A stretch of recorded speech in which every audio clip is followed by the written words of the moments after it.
뒤바뀐 것을. 그래서 부처님의 말씀이 과연 사람을 속이지 않는다면 곧 내 스스로 깨닫지 못한 것이라고 말했습니다. 그러니까 대종고는 스스로 돌아보면서 스스로가 이렇게 솔직했다 이 말이에요. 내가 아직도 이 수준인데 내가 어떻게 참선을 하는 선사 수행자라고 할 수가 있겠느냐 이렇게 얘기를 했고, 그 다음에 깨어있음과 오메가 이리하지 못한다면 이게 이제 이 병이 내 번뇌 망상이 없어지지 않을 텐데 부처님 말씀이 속이지 않는다면은 내가 정말로 내 스스로 깨닫지 못한 거다. 깨닫지 못한 거다. 그럼 여러분이 이 기준을 아마 이제 생사 스님도 이런 데서 얘기를 오메 이래가 되느냐 누가 깨달았으면은 그렇게 물어봤다라고 얘기를 하잖아요. 그래서 스스로 깨닫지 못한 것이다. 오메 이래가 안 됐으면. 그런데 여기서 또 우리가 생각하는 것이 깨어있을 때하고 잠잘 때가 같으냐라는 의미가 뭔지를 제대로 이해해야 돼요. 이거를 또 아르마리로 이해하면 안 됩니다. 여기서 우리가 일상적으로 얘기하는 거는 우리가 진짜 그렇네라고 이해가 될 거예요. 진짜 나름대로 공부가 되는 것 같은데 깜빡 졸기만 해도 정신이 당장 혼미해지잖아. 그러니까 아직도 내가 멀었다. 도대체 잠드는 거하고 깨어있다라는 게 항상 하나라는 게 뭘까? 그리고 앞에서 예를 들었던 꿈꿀 때나 현실이나 그것이 실제 삶하고 다른 게 아니다라는 예를 들었잖아요. 그죠? 꿈꾼 것이 곧 현실이라는 얘기를 이제 묘당보살 얘기하고, 그 다음에 고종이 부여를 얻었던 얘기, 공자가 제사상을 받았다는 그 얘기들이 사실은 그것이 실제 일어났던 일이다. 꿈이 아니다. 이 둘이 아니다라는 걸 얘기를 했는데, 자, 이게 뭔 얘기일까? 뒤에 또 한번 보고 얘기를 합시다. 후에 원호선사, 이제 나중에 내가 이제 36살 될 때만 해도 이게 헷갈려가지고 나도 제대로 믿지도 못했고 공부가 어떻게 제대로 되는 건지 몰랐는데 나중에 이 말이에요. 원호선사께서 여기서부터 이제 정답이 나옵니다. 모든 부처님이 몸을 놔두신 곳에 따뜻한 바람이 남쪽으로 불어온다고 하시는 말씀을 듣고서 호련히 가슴에 뭉친 물건을 없애버리고 비로소 부처님께서 말씀하심이 참된 말씀이며 여여한 말씀이며 속이는 말씀이 아니며 흠망한 말씀이 아니며 사람을 속이지 않는 진실한 대자비심인지라 몸을 가루를 내어 목숨이 다하더라도 보답할 수가 없음을 알았습니다. 가슴에 걸려있던 것을 제거하고 나서야 비로소 꿈꿀 때가 곧 깰 때며 깰 때가 곧 꿈꿀 때임을 알았습니다.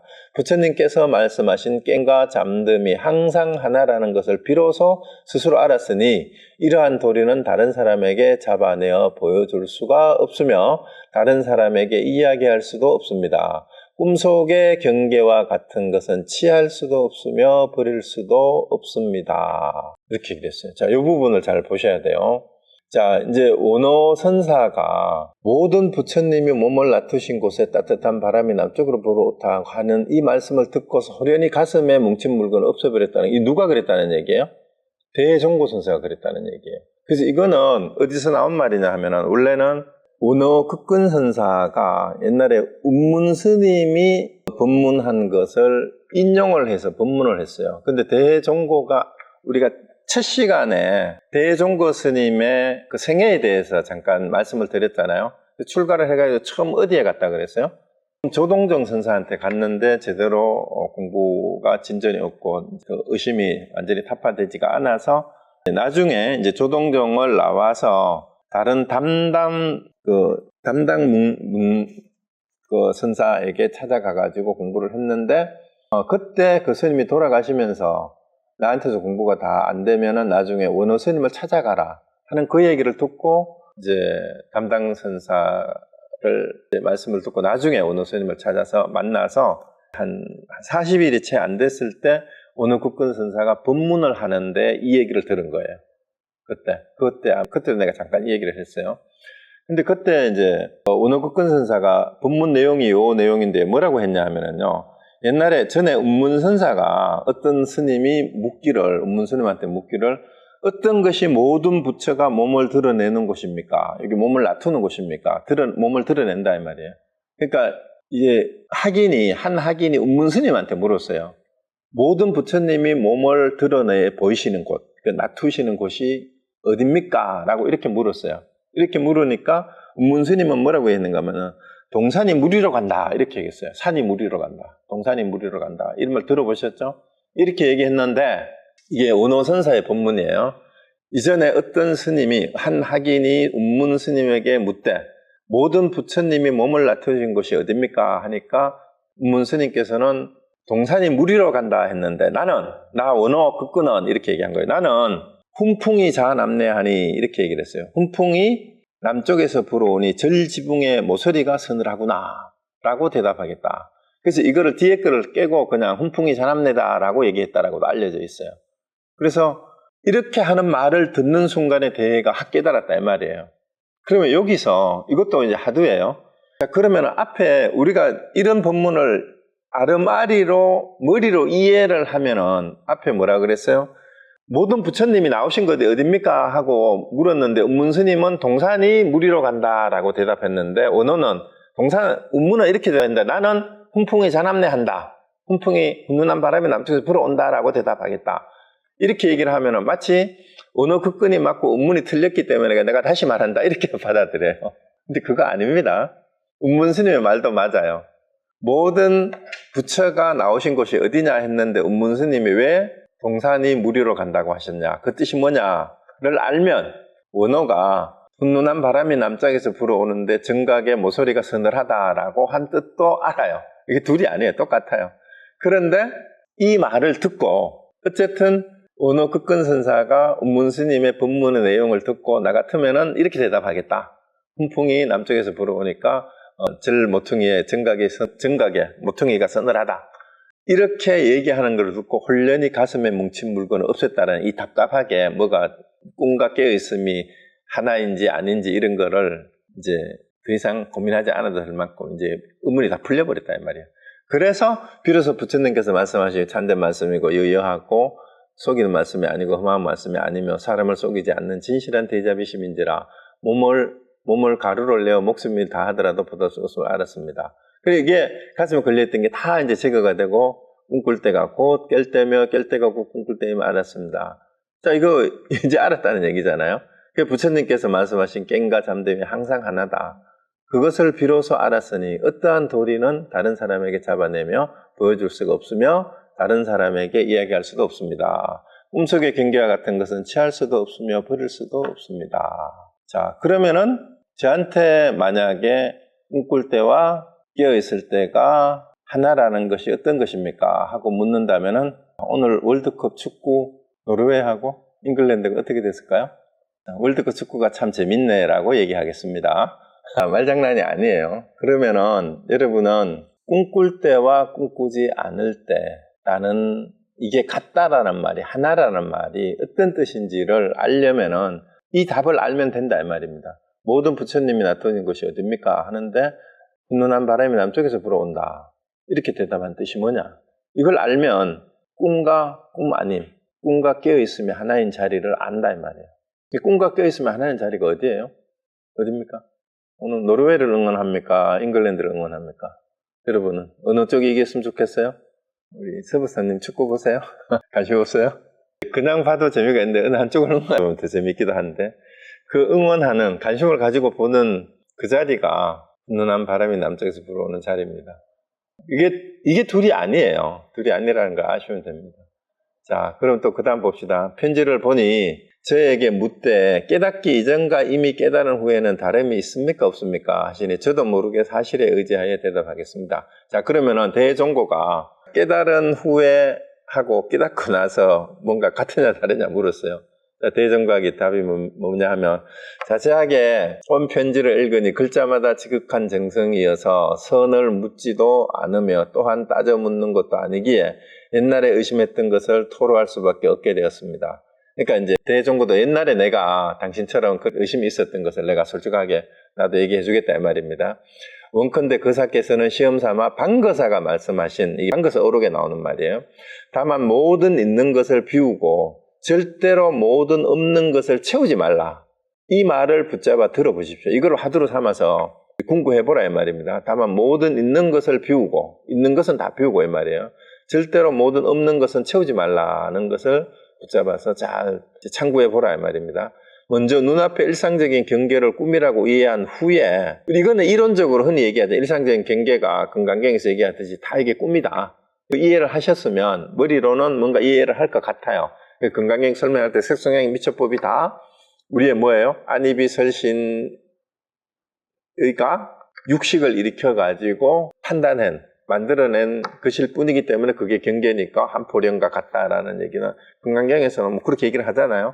자, 그런데 이게 경계를 꿈이라고 이해한 후에 다시 꿈속의 것을 가지고 눈앞에 옮겨오면 부처님께서 꿈꾸신 한금북과 그 경제 아까 나왔죠. 한금북을 치니까 그 부처님의 설법을 했다는 고정이 부여를 얻은 꿈과 공자가 두 기둥사이에서 잔을 올리는 것을 꿈꾼 것은 결코 꿈이 아닐 것입니다.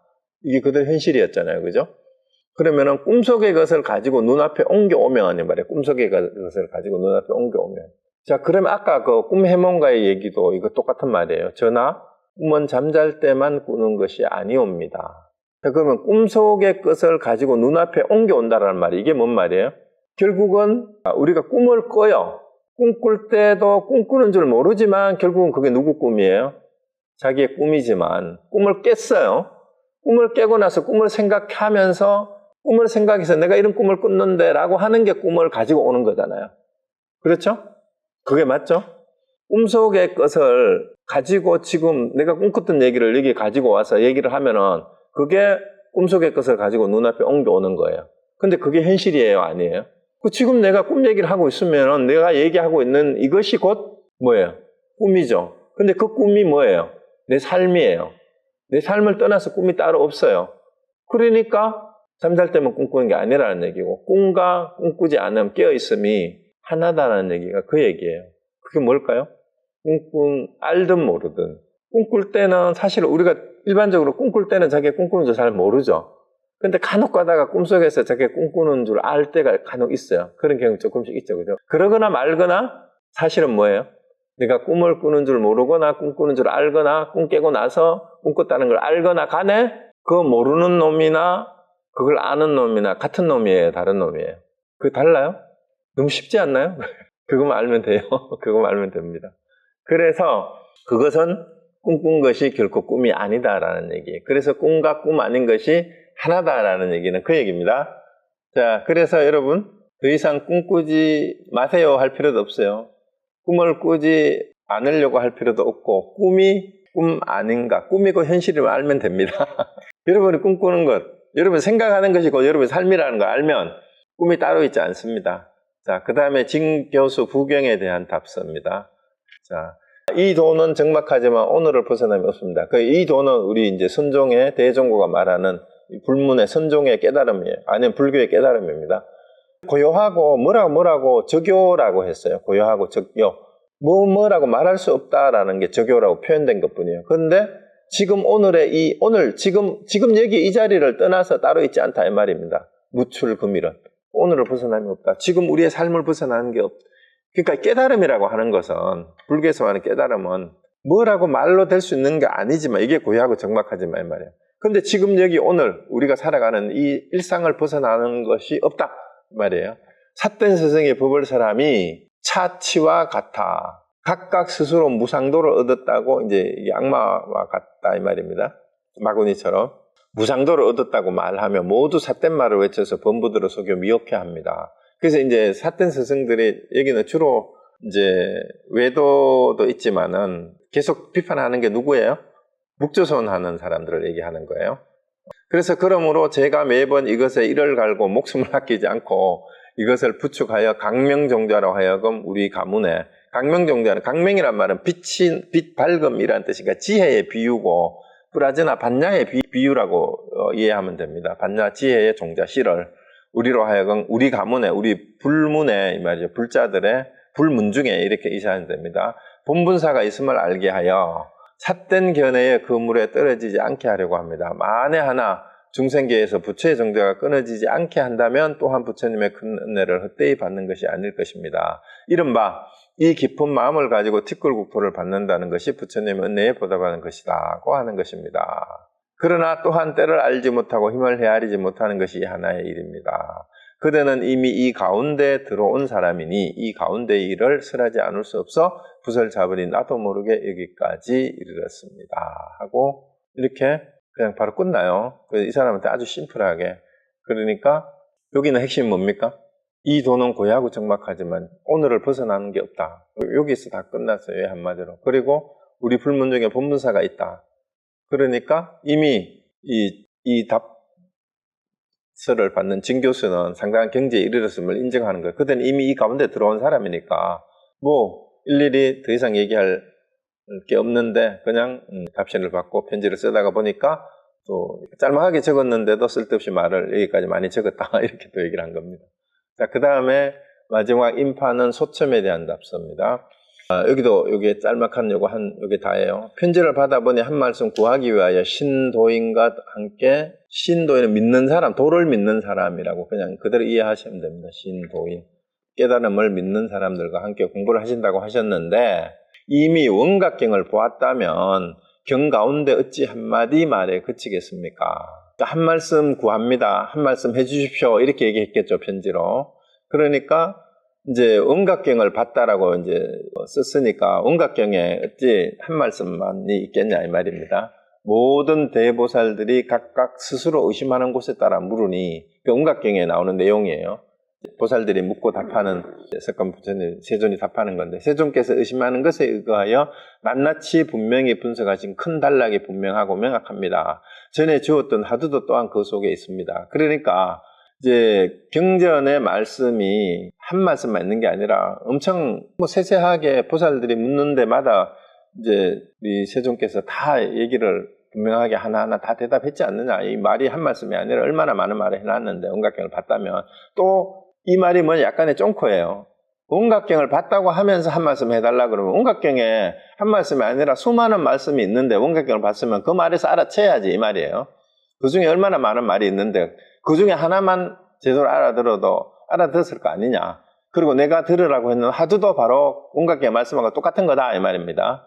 전에 지었던 하두도 또한 그 속에 있습니다. 그러니까 하두를 챙겨봤냐 이 말이에요. 하두는 안 챙기고 자꾸 한 말씀 해달라라는 말을 하지 말고 하두를 줬으면 하두 안에 답이 있으니까 스스로 찾아보라 이 말이에요.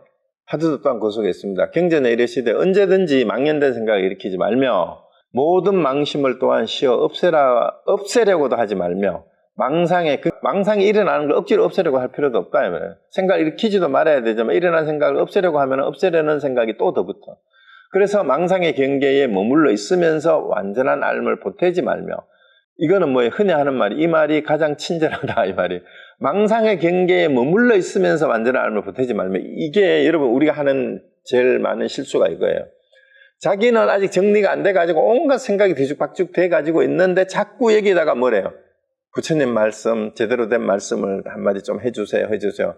망상인 경계에 자기가 머물러 있는 상태에서는 아무리 부처님의 말씀을 들려줘도 자기 스스로가 망상의 경계에 머물러 있기 때문에 그 말이 들어오질 않아요. 왜? 이 비유가 뭐예요? 흔히 하는 말이 새물은 세부대에, 새술은 세부대에 이제 기독교에 그 말이 있는데 우리가 흙탕물이 담긴 물에다가 감로수를 부으면은 그 물이 어떻게 되겠어요?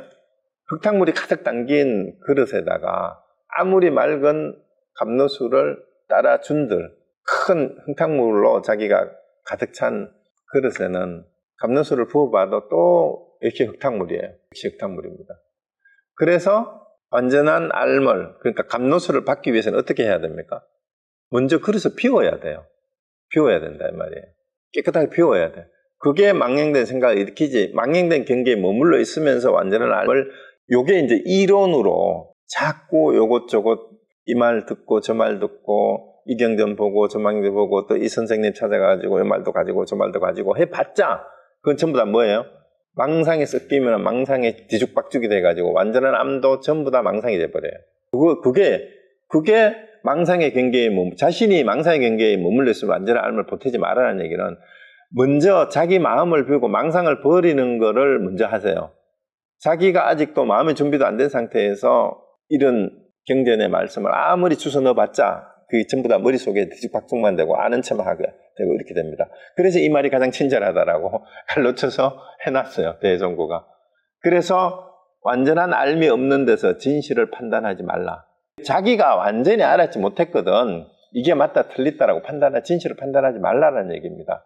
이게 굉장한 이 대종고 선사가 은밀하게 하는 말입니다. 그래서 제가 옛날에 운문함에 거처할 때 일찍이 송하였습니다.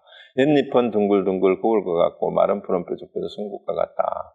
바람이 부니 부들가지 틀 날리고 비가 배꽃을 때리니 나비가 날아간다. 이거는 사실은 이 대종고에 직접 지은 개송이 아니고 원래 협산선해선사라는 분이 본문 중에 했던 얘기를 가지고 와서 인용해가지고 송으로 대종고가 그냥 노래를 한 거예요. 읊은 거예요. 그래서 다만 이 교생을 위에다 두고 다시 경의 글을 옮겨 아래에 두면 송이 도리어 경이요 경이 도리어 송입니다. 그래서 이거를 이제 우리 여기 책의 경전에 한 구절하고 요 개송의 구절을 위에 놓고 밑에 놓고 해보면 이게 송이 도리어 경이요 경이 도리어 송입니다. 시험 삼아 이와 같이 공부하되 깨닫고 깨닫지 못하면 상관하지 마십시오. 경전의 말씀이 따로 있는 게 아니다 이 말입니다. 제대로 알면은. 그래서 완전한 알미 있다면 어떤 것이 완전한 알면 드러내는 말인지를 알게 된다 이 말입니다. 그걸 모르면서 이게 맞고 저게 틀렸다라고 얘기하지 말아라 이 말입니다. 그래서 마음에 초조하거나 애달픔을 쉬고 또한 노와 느슨하게 하지도 마십시오. 마치 검은고 줄을 고르는 방법 같이 검은고는 느슨해도 안 되고 팽팽해도 안 되잖아요. 그러니까 우리가 모든 현악기가 다 그렇잖아요. 조율이 제대로 돼야 된다. 그렇게 알맞게 조율을 하듯이 그렇게 되면 곡조는 자연히 이루어질 것입니다. 좋은 소리가 이게 조율이 제대로 됐을 때 좋은 소리가 제대로 날 거다 이 말입니다. 돌아가서 오직 충밀에 무리와 서로 번갈아 서로 탕마하면 도읍이 갖춰지지 못할 것이 없을 것입니다. 빌고입니다. 그래서 이제 그 다른 도반들 중에 공부가 했는 사람들이 있으니 도반들하고 같이 서로 탕마하면 공부가 안 될 게 없다. 그래서 사실 도반이 굉장히 중요해요. 스승도 중요하지만 올바른 스승과 도반을 제대로 만나면 누구나 다 함께 승부를 할 수 있는 도읍을 이루는 길로 갈 수 있다라는 얘기로 이렇게 마무리가 됩니다. 자, 오늘은 여기까지 하겠습니다. 이상 마치겠습니다. 자, 그러면은 우리 끝나고 잠깐 한 20분, 30분 동안 명상을 하는데 명상을 하는 중에 그대로 이제 처음에는 호흡을 가다듬고 그다음에 소리를 따라가도 되는데 일단 호흡을 하는 놈이 누구인지 소리를 할 때 소리를 내는 놈이 누구인지 소리를 듣는 놈이 누구인지를 알고 하면 이목구 하두를 드는 거와 다를 바가 없습니다. 그럼 오늘도 하두가 몇 개가 나왔어요. 이목구 하두뿐만이 아니라 은문 스님이 모든 부처님이 나오신 곳이 어딥니까 하니까 동산이 무리로 간다. 이걸 하두로 들어도 되고 그 다음에 어느 국권 선사는 훈풍이 자람내한다. 훈훈한 바람이 남쪽에서 불어온다라고 하는데 그걸 들어도 됩니다. 그래서 제가 했던 다른 얘기를 들어도 마찬가지고요. 이목구 하두를 들어도 되고 그래서 호흡 조절을 하고 소리가 나는 곳과 듣는 곳을 알아차리고 그 다음에 그것을 알아차리는 자리가 어딘지 그리고 여기서 나왔던 하두 중에 드는 것이 있으면 하두도 한번 들어보고 그렇게 참고해보고 있다가 참선하고 나서 다시 질문이나 답변할 게 있으면 하도록 하겠습니다. 바로 참선 들어가도록 하겠습니다.